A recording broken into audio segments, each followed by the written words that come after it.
Good morning, colleagues. It's my really great pleasure and honor to welcome you all here in our very special meeting of the fifth ASEM Education Ministers meeting. And for the opening of the event, I have the honor to give the floor to His Excellency, the President of Latvia, Mr. Andris Bērziņš.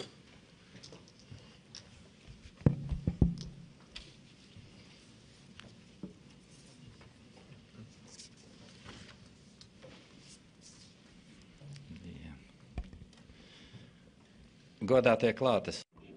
Ladies and gentlemen,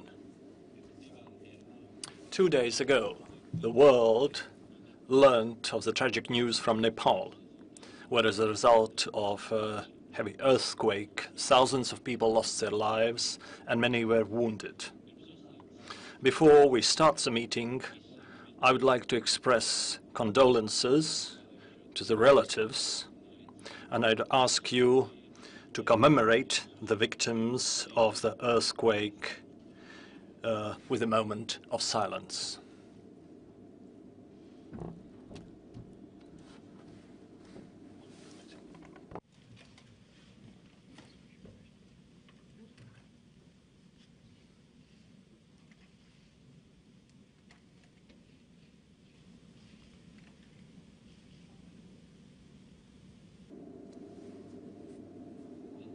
Thank you.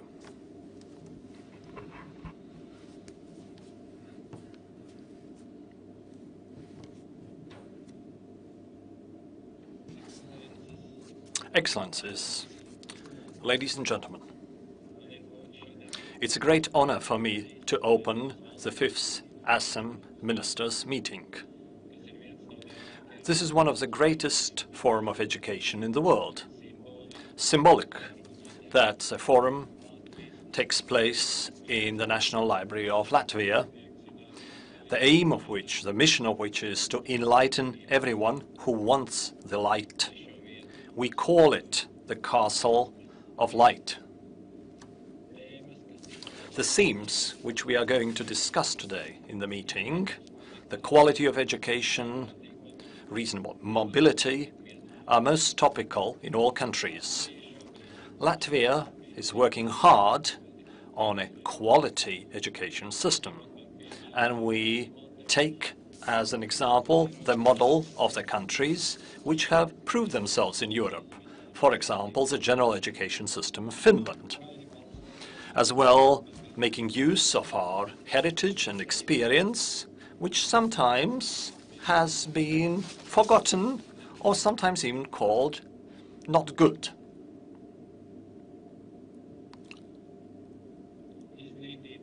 Education without a link and connection to professions and to enterprises and to skills is only the widening of the horizons of individual. It is a baggage of knowledge which loses its value and becomes empty after time. Today we see a new tendency, and it's also a new experience, that the young people who have educated themselves only in order to get the academic degree become unsuccessful losers. They cannot find jobs without even having started to work. Youth unemployment is a result of mistaken or wrong education policy and social policy. In many countries, this is a new problem, but it has to be solved immediately. Otherwise, we are going to lose a generation which, looking for jobs and income, will go to richer countries and serve there as unqualified labor force without actually making use of their knowledge. By developing vocational education, Latvia is actively cooperating with countries which have successfully introduced dual education model. This gives to the young people both theoretical and practical knowledge by attaching them to enterprises and to professions. Our main cooperation partners are Germany, also Austria and Switzerland. We're taking over the experience of these countries, and this experience is considered to be the most successful one. The lowest unemployment level among young people in these countries testifies to it. The technologies in the modern world are developing very rapidly. They demand new knowledge, new skills. Today, it is impossible, actually, to survive on the once acquired education for all your life. This question can be solved by lifelong learning, which basically offers vocational training. It means that education has to be supplemented with a new which comes into the speciality. Everyone has to be ready to compete not only in one's own branch, but also to re-qualify and sometimes assume new tasks. During the last years, Latvia has become more attractive to foreign students who want to acquire competitive foreign education. Every 3 years, the number of foreign students in Latvian higher educational establishments is being doubled, especially in medicine and technical sciences.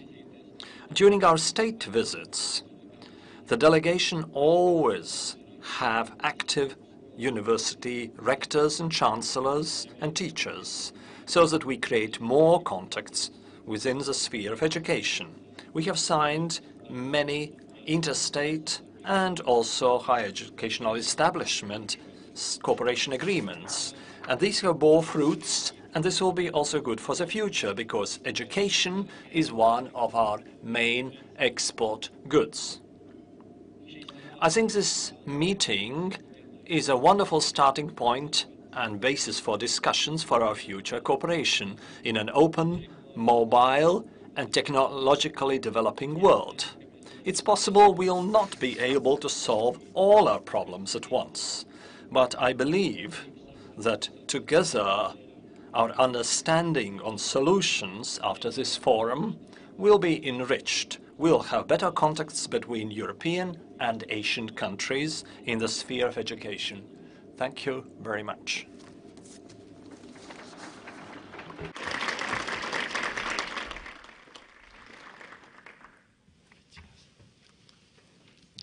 Thank you, Mr. President. And now I would like to give floor to my colleague and great promoter of ASEM process, Minister for Foreign Affairs of the Republic of Latvia, Her Excellency Mr. Edgars Rinkēvičs. Thank you very much. Well, you can applaud after the speech. I hope it's going to be more active. But thank you very much, Mr. President. Excellencies, dear ministers, distinguished participants. I'm particularly honored to welcome you in Riga at the opening of the 5th ASEM Ministers of Education meeting. ASEM is about connecting countries, regions, and people. When ASEM started in 1996, all members agreed to work together to create a new Asia-Europe partnership, to build a greater understanding between the people of the two regions, and to establish a strengthened dialogue among equals. This has been achieved through ASEM cooperation on 3 pillars: the political pillar, the economic pillar, and the social, cultural, and educational pillar. Since its establishment nearly 2 decades ago, hundreds of ASEM meetings have taken place, ranging from the level of expert to head of state and government, as well as meetings that have included teachers, researchers, students, and civil society. The ASEM meetings have been promoting mutual understanding and facilitating the exchange of views and practical cooperation, thus bridging the two regions. I myself have been the part of ASEM process since ASEM summit in Laos in 2012. At the ministerial level, regular ASEM education ministers' meetings take place, and there are also meetings of ministers of foreign affairs, transport, culture, labor, health, finance, and economics. ASEM has grown from an initial 6 partners to 53, and new partners are willing to join. ASEM has increasing significance not only in regional but also in the global context. As ASEM approaches its 20th anniversary, we are looking more attentively at ways to connect Europe and Asia. The concept of connectivity has become central in the ASEM discussions and was also underscored during the ASEM summit in Milan in 2014. There are various ideas how and where to take ASEM in its 30th decade, including, for example, China's initiative to organize the ASEM Industry Dialogue on Connectivity and the Symposium on International Cooperation for establishing an effective Eurasian intermodal transport and logistics network, which Korea has been planning. However, connectivity is not only about links of transport and infrastructure. It is also about establishing strong networks between institutions and fields of education, science, and technology, culture, as well as people-to-people contacts. Here, the Asia-Europe Foundation plays an important role. The Foundation is the only institution established by ASEM that promotes civil society cooperation and the engagement of our societies in inter-regional projects. On the 1st of January this year, Latvia began its presidency of the Council in the European Union. During our presidency, we have been focusing on 3 priorities: competitive Europe, digital Europe, and engaged Europe. All of them are clearly relevant to the growing cooperation between Europe and Asia and have relevance to the ASEM process. We have become part of the process, attributing a great deal of efforts to connecting Europe and Asia. Last year, we hosted the ASEF Board of Governors meeting, where the Riga document on closer synergies between ASEF activities and ASEM process was approved by the ASEF governors. It will be delivered to the ASEM foreign ministers in their meeting in Luxembourg this November. Latvia is committed to developing its cooperation with ASEF and to enhancing the role of ASEF in the Asia meets Europe process. Right after the meeting of Ministers of Education, Latvia organizes the meeting of ASEM Ministers of Transportation, which will take place this Wednesday and Thursday, bringing not only ASEM transport ministers, but also various business leaders and representatives to Riga to participate in business section. Distinguished guests, allow me to particularly highlight the importance of education, both for the Latvian EU presidency's agenda and in the Europe-Asia cooperation. The history of education spans thousands of years. Today, education serves both as a tool for development of human capital and as a platform for people-to-people contacts, bringing us together and simultaneously promoting economic growth and social well-being. During our presidency, we are focusing also on strengthening the role of education and training. The potential of new digital technologies and innovation in education is high on the Latvian presidency's agenda. We are paying particular attention to the role of early childhood education and primary education in fostering creativity, innovation, and digital skills. I hope I'm not stealing much of your speech, Madam Minister, right now. The presidency intends to further support the internationalization of higher education. This corresponds also to the 4 priorities of the ASEM education process, namely, the cooperation in ensuring quality assurance and recognition of qualifications between governments and institutions of the higher education, engaging business and industry in education, creating balanced mobility and lifelong learning, including technical and vocational education and training. Also, at the last ASEM summit in Milan in 2014, the role of education was highlighted as a key enabling factor in promoting sustainable and inclusive development, innovation and education, and reduction of poverty. With today's meeting, we can say that we have reached another milestone in fostering closer cooperation between Europe and Asia.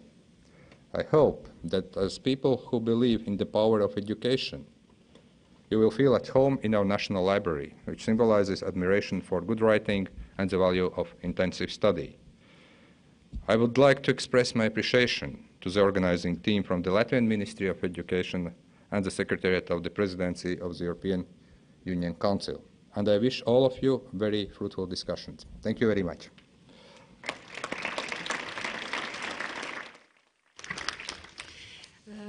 Thank you, Mr. Minister. So we had heard 2 very broadly covered topics, but still I would like to continue with a small speech from my side, and I'm going to continue in Latvian, please. –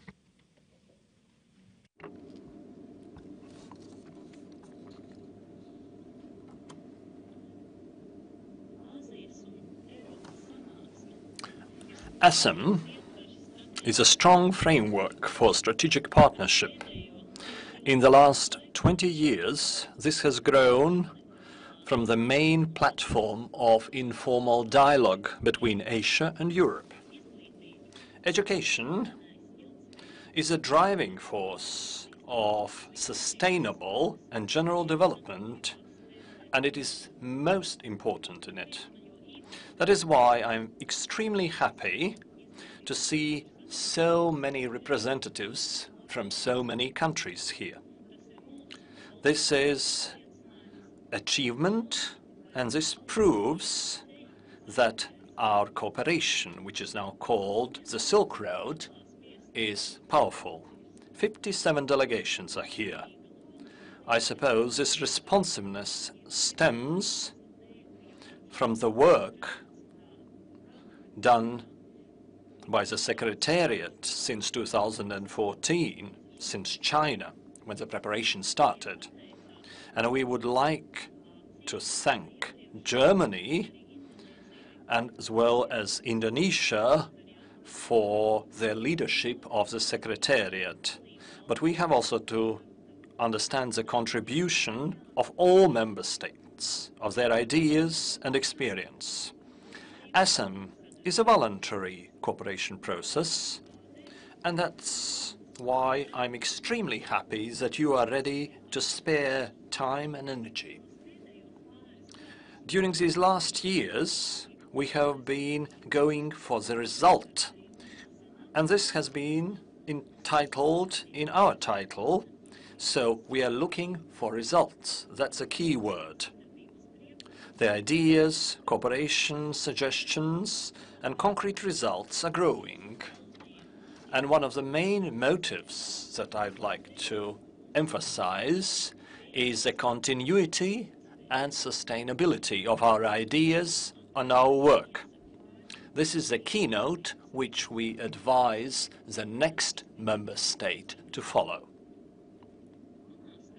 Education, in my understanding, is a system of education, skills, and attitudes which allow people to respect others and to retain respect for oneself. Education can be a strong instrument that enhances understanding and tolerance between people having different views. Direct Asian and European country cooperation enriches experience, enhances skills, opens new opportunities, and provides us with good contacts. For cooperation, this allows to increase tolerance, better understanding of each other, and trust based on experience. I believe this is one of the most important processes for coexistence in our global world. Taking into account that employment is very essential for both regions, quality education is a good precondition for competitiveness. Quality education ensures both young and old people with the necessary knowledge, skills, and attitudes for professional and personal growth. And development of skills is one of our sub-themes, and we link it with employment directly. Especially, we have to mention the digital skills.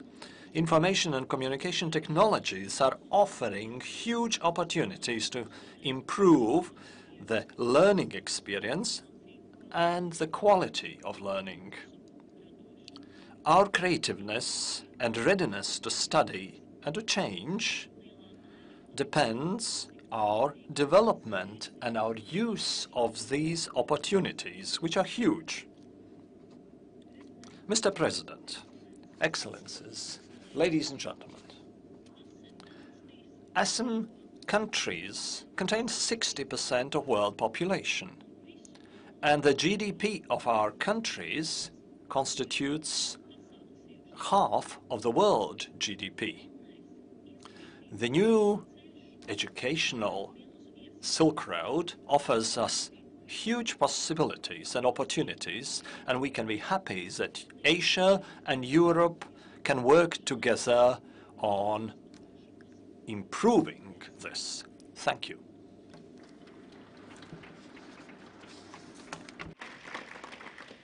And in the last meeting, the ASEM leaders welcomed the development of the ASEM process and recognized the need to build upon its strengths and accomplishments in order to move the ASEM process forward. We do know that this process goes beyond cooperation education, but how are the different pillars connected and what role does education collaboration play? And I would like in this moment to give the floor to the Commissioner for Education, Culture, Youth and Sport, Mr. Tibor Navracsics, to elaborate to this matter. Please.